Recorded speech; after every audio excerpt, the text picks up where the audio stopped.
What's up guys, it's Rachel. I'm glad you're here. You know what? Starting from this moment, forget everything you thought you knew about Korea. Done.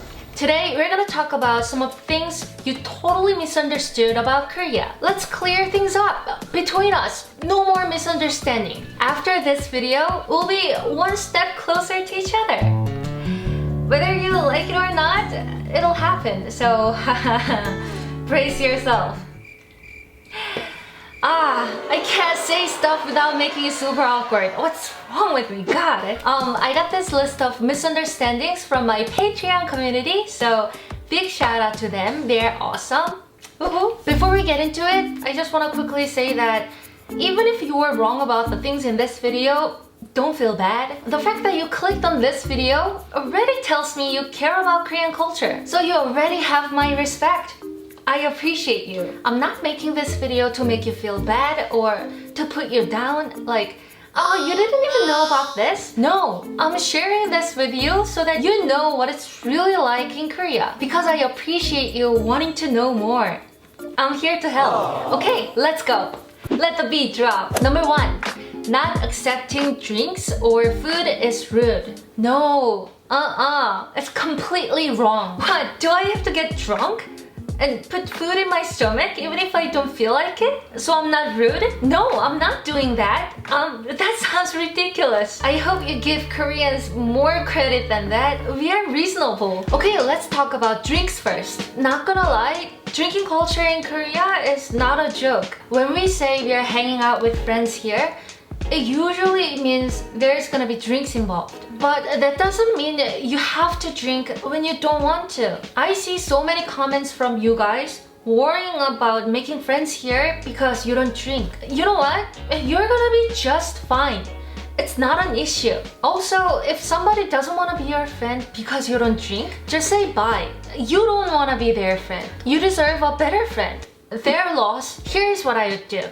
Game plan. When you're at a party and everybody has a drink in front of them and somebody comes up to you and offers you to pour the drink into your cup, I say, just take it.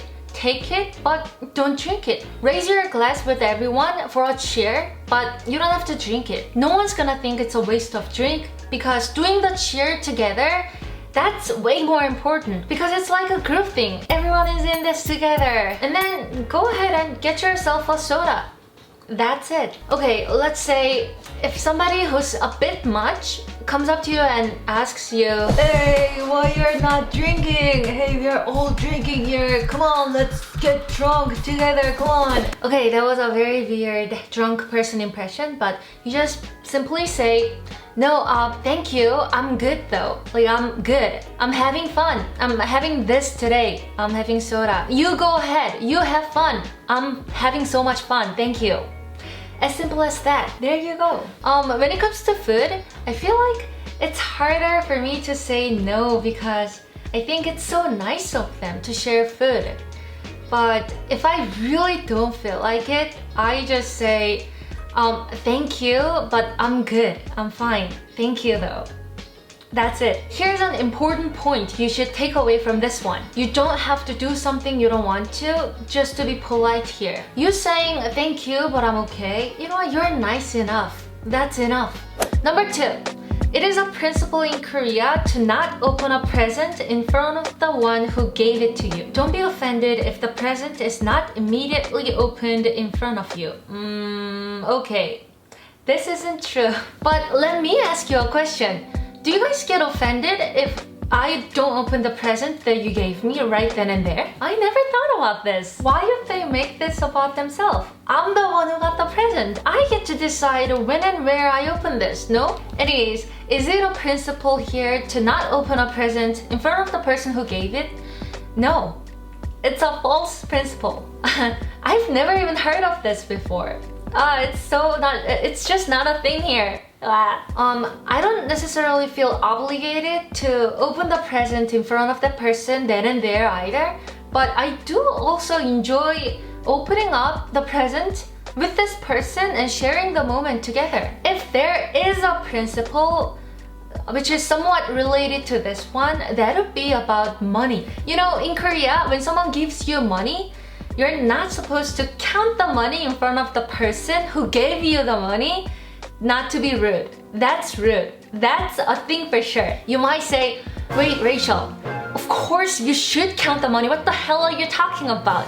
You have to count the money to be sure. Yeah, but I'm not talking about a business transaction or getting the change at a store. So I feel like this might not be a universal thing, but here in Korea, when we see our relatives or our parents' friend or an adult in the family, they tend to give us some money, to give us some pocket money. And they say something like, oh, go get yourself something yummy with your friends. I love that. Growing up, that was my favorite part of meeting an adult in the family that I don't see often. Yes, easy money. But there's a performance you have to perform. Everybody knows how it's played. Everybody knows how it's gonna go, but you have to play it. You have to go along with it. Otherwise, you're uncultured. So you have to do that. Okay, I'll set up the scene. The adult gives you the money and you say no first, of course. Oh, no, it's okay, thank you, but it's okay, I shouldn't take it. And the adult doesn't back down. They insist, no, you should take it. You know what, like, I'm the adult and I'm giving you this money, so take it. And then you say no again, oh, no, it's okay, like, I'm okay. And then the adult insists again, no, I'm giving this to you, take it. And then you see your parents, like, what do I do, mom? What do I do, dad? And then your parents gives you the nod, like approving nod. Okay, Rachel, like, you should take it. Take it and say thank you. Thank you very much. You should say that. And you very politely take the money with your two hands and then you bow. And then like you say, oh, thank you so much. You really didn't have to, but thank you. And then you exit the scene. Now, when you're finally by yourself, like you're in your room, now you can count the money that you received. Then you go, yes. Yeah, there you go. You don't count the money the adults give you. You don't want to seem as one of those like materialistic kid. Number 3, don't ever tell someone no straight into the face if you don't want to do something. Try to talk around it or lie with an excuse. What? Did I read it correctly? Don't ever say no straight to their face and lie instead? No! Listen, I don't really know what was the occasion, like in what situation you're describing now. Like, I don't know what you are going through at this moment. But it's really hard for me to even picture a case that you can't even say no. Like when you don't want to do something. Unless... I don't know. I don't even know, unless it's like involved with crime. But I'm sure it's not the case. I will say this though. I don't want you to lie.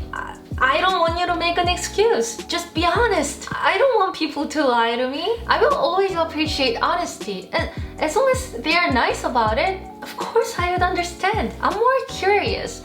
When do you feel like you have to lie in Korea? Like, in which case do you feel like you have to lie here? I don't know, Koreans are not like crazy weirdos. Yeah, we can understand things. We can be nice. Trust is a very valued quality in Korea. Lie with an excuse. Nah. Number 4. I've always heard that public displays of affection will get weird looks from people and people will talk about you. Well, yes and no, because I think this one depends on where you set the bar. And I really don't think we're that different. And I only say this because I know a lot of you think that, oh, Korea is probably a very conservative country. Like they are very reserved and they judge PDA super harsh. But if you ask me, I don't know. I really think we are pretty similar. Okay, in my opinion, if two people are holding hands, it's okay. I don't care. Whatever. Kissing on the peck is fine. Oh, that can be cute. If there is a tongue action going on, if there is tongue involved, then that's where it starts to be gross. Like there is absolutely no reason why you should be doing that. You don't really have to do that on the street. So you can keep it to yourself, but I think holding hands is really cute and kissing, like, this much is super cute. And I'm curious, I do believe a lot of you will agree with me, but here's my question. To what degree, to what extent will you accept their PDA? Complete strangers. Number 5. No arguments with older people to show respect, even if you're clearly in the right. This sounds ridiculous. Hey, if you don't want to deal with them, like if they are not worth it, then I would agree with you. It's such a waste of time, just let them go.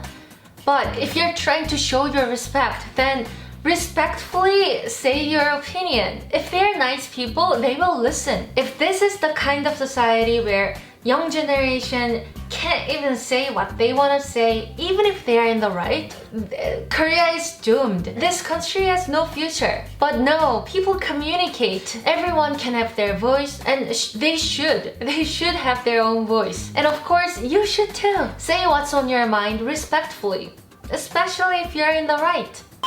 Okay, that was some misunderstandings we had between us. Gotta say, that was wild. I feel like some of you viewed Korea as a super uptight, conservative, and reserved country where you kind of have to swallow your truth. But nah, this is a free country, and of course, your honesty will be appreciated.